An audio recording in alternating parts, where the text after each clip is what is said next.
Мінез-құлық және әдеттер өзіңді түсінудің кілті.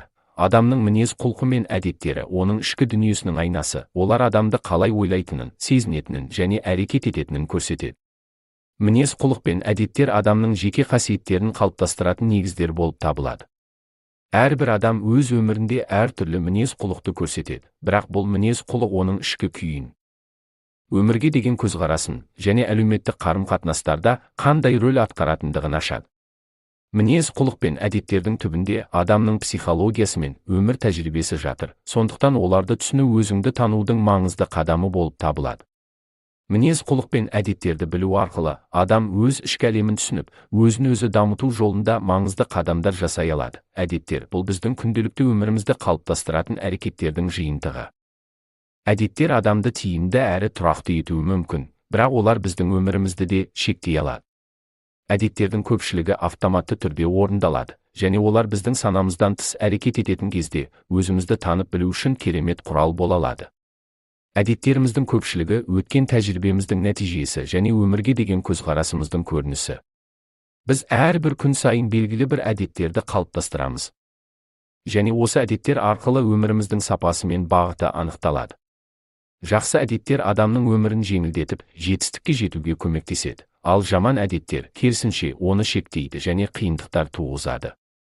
Әдеттерді қалыптастыру арқылы біз өзіміздің мінез-құлқымызды өзгерте аламыз, және болашақта дұрыс таңдау жасау үшін көбірек мүмкіндіктер ашамыз. Өзіңді түсіну үшін әдеттеріңді және мінез-құлқыңды дұрыс бағалау өте маңызды. Мінез-құлық адамның сезімдері мен ойларының көрінісі.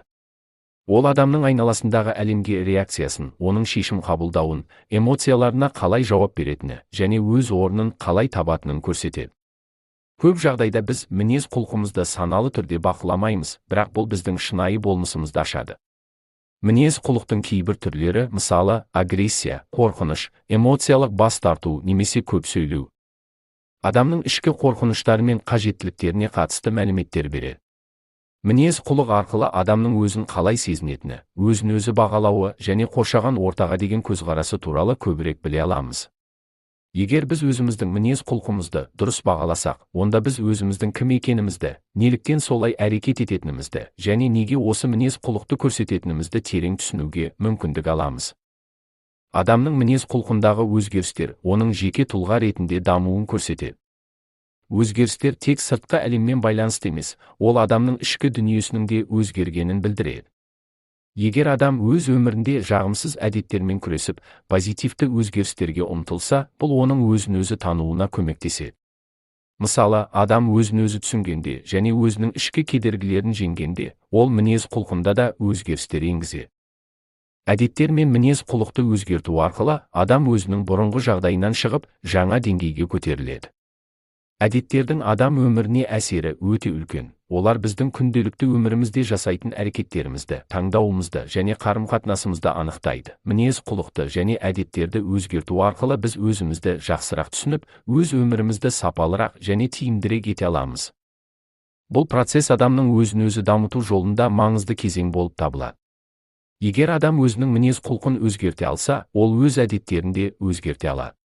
Мысалы, егер адам өз эмоцияларын басқаратын болса, ол қорқыныш немесе стрессті жеңіп, өзіне сенімді болып, жақсы шешімдер қабылдай алады.